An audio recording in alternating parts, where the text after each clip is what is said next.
अस्सलाम वालेकुम dear students. हम चैप्टर नंबर 7 का टॉपिक 7.4 कर रहे हैं और 7.4 टॉपिक आज हमारा कंप्लीट हो जाएगा। इंशाल्लाह नेक्स्ट हम 7.5 करेंगे। 7.4 का जो लास्ट हमारा सोर्स ऑफ ऑर्गेनिक कंपाउंड है दैट इज़ पेट्रोलियम। ये पेट्रोलियम के लास्ट 2 शॉर्ट क्वेश्चंस हैं जो मैंने पहले ही लिख लिए हैं।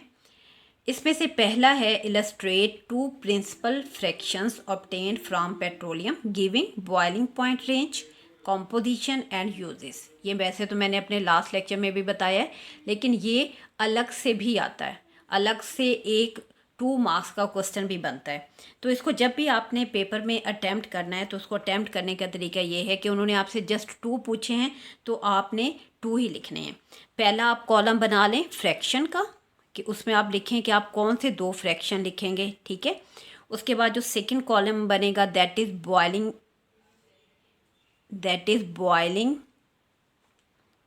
Point range. इसको आपने डिग्री सेंटीग्रेड में यहाँ पे लिखना है, ठीक है। ये इसका दूसरा कॉलम बनेगा। तीसरा, क्योंकि उन्होंने क्वेश्चन में पूछा है कि कंपोजिशन क्या है, कंपोजिशन मीन उसके अंदर कौन कौन से कंपाउंड्स मौजूद हैं, उनका फार्मूला यहाँ पे हम लिखेंगे। और फिर लास्ट में कि उनके यूजेस क्या क्या हैं। तो सबसे पहला जो सबसे कॉमन फ्रैक्शन है जो कि पेट्रोलियम के अंदर प्रेजेंट होता है दैट इज़ नेचुरल गैस। तो हम नंबर 1 पे लिख देंगे नेचुरल गैस। इसकी बॉइलिंग पॉइंट रेंज क्या है 20 डिग्री सेंटीग्रेड। हम यूनिट नहीं लिखते, अगर आपने यूनिट ऊपर लिख दिया है तो नीचे यहाँ पे लिखने की ज़रूरत नहीं है। इसकी कॉम्पोजिशन अगर हम देखें तो इसमें एक CH4 है और C4H10। ये लाइन जो लगी होती है इसका मतलब ये है CH4 से लेके C4H10 तक, यानी इसके अंदर जो और कंपोनेंट्स प्रेजेंट है, कंपाउंड प्रेजेंट है, यानी इसको हम यूँ भी ले सकते हैं। मैं आपके सामने लिख रही हूँ CH4 फिर C2, यानी C1 से C4 का मतलब क्या है CH4 C2H6। इसके अलावा इसमें हम C3 लिखेंगे H8 और ये लास्ट वाला C4H10, यानी ये कंपाउंड नेचुरल गैस के अंदर मौजूद होते हैं। वैसे भी मैंने आपको एक शॉर्ट क्वेश्चन कराया है नेचुरल गैस की कंपोजिशन का अलग से, उसके अंदर भी हमने इनको मेंशन किया है।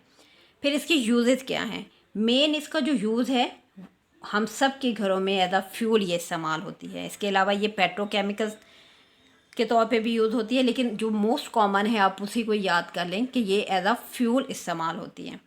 दूसरा जो इसका फ्रैक्शन है पेट्रोलियम का दैट इज़ पेट्रोलियम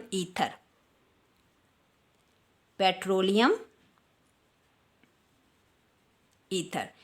इसकी जो बॉइलिंग पॉइंट रेंज है that is 20 to 60 degree centigrade. इसकी जो कॉम्पोजिशन है, इसकी कॉम्पोजिशन यहाँ हम लिखते हैं C5, देखें 4 तक यहाँ थे तो ये C5H12 और C6H14, ठीक है। अब देखें यहाँ पे कॉमा है, कॉमे का मतलब है 5 अलग है और 6 अलग है। यहाँ इस लाइन का मतलब ये था कि बाकी भी मौजूद होंगे जो मैंने यहाँ पे खोल के लिख दी हैं। इसको कैसे यूज़ किया जाता है, ये सॉल्वेंट के तौर पे यूज़ किया जाता है। तो यहाँ तक ही इसका आंसर बनेगा, सिर्फ यहाँ तक।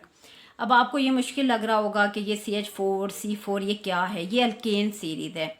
वैसे तो जो नेक्स्ट चैप्टर है चैप्टर नंबर 8 उसमें इन सीरीज़ का ज़्यादा जिक्र है, लेकिन नेक्स्ट जो हमारा 7.5 टॉपिक है वो क्रैकिंग का है। क्रैकिंग कराने से पहले मैं आपको पहले ये अल्केन सीरीज़ करा दूंगी, इसका जनरल फार्मूला क्या है और हम ये फार्मूले किस तरह लिखते हैं, कितने कार्बन होंगे तो साथ कितने हाइड्रोजन होंगे, और इनके ओपन फार्मूले बना के भी मैं आपको इंशाल्लाह नेक्स्ट लेक्चर में बता दूंगी। फिर इसी टॉपिक जो कि पेट्रोलियम है, इसका एक क्वेश्चन बनता है डिफाइन ऑयल रिफाइनरी। ये आपकी बुक में भी मेन जो ऑयल रिफाइनरीज हैं इनका जिक्र है कि ऑयल रिफाइनरी होती क्या है और mention main oil refineries in Pakistan. इसके अलावा आप ये भी बताएं वेयर पेट्रोलियम या oil deposits are present in Pakistan. यानी ये पूरे का पूरा क्वेश्चन, इसमें से 2 भी बनाएंगे। कुछ भी जो एग्जामिनर होता है वो कुछ भी पूछ सकता है, तो आप जब भी कोई टॉपिक करें उसको बहुत अच्छे तरीके से करें कि उसमें से कोई भी बात अगर शॉर्ट क्वेश्चन के तौर पर पूछी गई है तो फिर वो आपको पता हो कि वो किस तरह से आपने उसको आंसर करना है।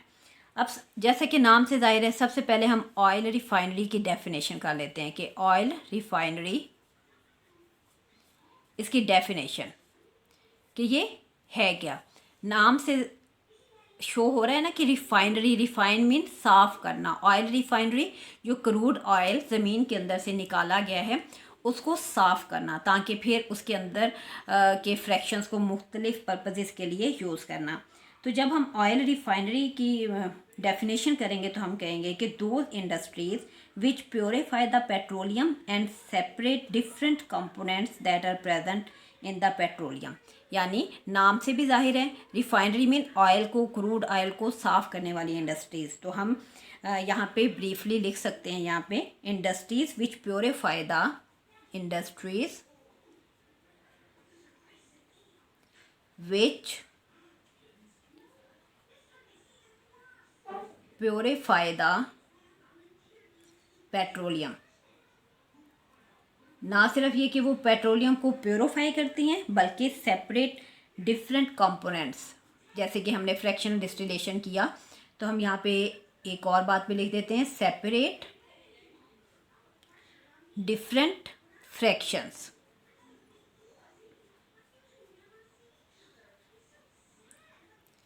ऐसी इंडस्ट्रीज को हम ऑयल रिफाइनरीज कहते हैं। अब पाकिस्तान के अंदर कौन कौन सी मेन ऑयल रिफाइनरीज मौजूद हैं, अब हम उनका जिक्र करते हैं। Oil refineries in Pakistan, oil refineries in Pakistan, कि पाकिस्तान में कौन कौन सी ऑयल रिफाइनरीज कहाँ कहाँ पे प्रेजेंट है और उनकी कैपेसिटी क्या है। जो पहली ऑयल रिफाइनरी है वो, उसका नाम है अटक ऑयल रिफाइनरी। तो हम यहाँ लिखते हैं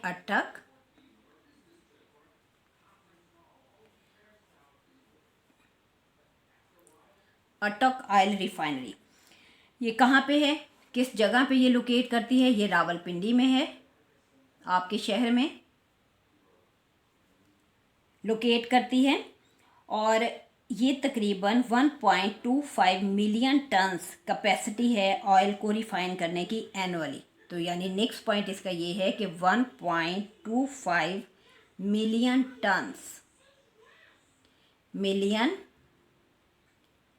टन्स ऑयल को ये annually mean 1 year, with in 1 year, एक साल में ये तकरीबन 1.25 मिलियन टन्स ऑयल को साफ़ करती है।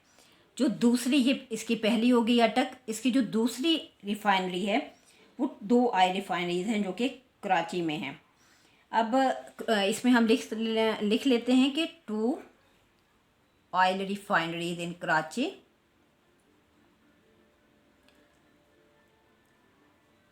लोकेट कहाँ करेंगी? कराची में। और इसकी जो कैपेसिटी है वो है 2.13 मिलियन टन्स एनुअली। यानी इसकी ये इतना ऑयल ये एक साल में प्योरीफाई कर सकते हैं जी। उसके बाद जो थर्ड नंबर पे है वो पाक अरब रिफाइनरी है, पाक अरब रिफाइनरी। ये कहाँ पे जी है? ये है मुल्तान में। कहाँ पे लोकेट करती है? ये मुल्तान में। तो जाहिर है इसका काम भी क्या है? ऑयल को रिफ़ाइन करना। अब ये 3 मेन रिफाइनरीज हैं जो कि मौजूद हैं पाकिस्तान में और ये काम कर रही हैं। जो लास्ट हमारा इसका हिस्सा था पेट्रोलियम डिपॉजिट्स इन पाकिस्तान, तो वो चकवाल में भी हैं, अटक डिस्ट्रिक्ट में भी हैं, इसके अलावा सिंध में भी हैं, बलूचिस्तान में भी है। तो मैं यहाँ पे लिख देती हूँ कि कहाँ कहाँ पे प्रेजेंट हैं। इसके लिए हम लिखते हैं चकवाल में प्रेजेंट हैं। और इसके अलावा अटक मैं यहाँ पे लिख देती हूँ, अटक में है, इसलिए तो यहाँ पे अटक ऑयल रिफाइनरी है। और इसके अलावा oil deposits are also present in Sindh. तीसरे नंबर पे लिख देते हैं हम सिंध और बलूचिस्तान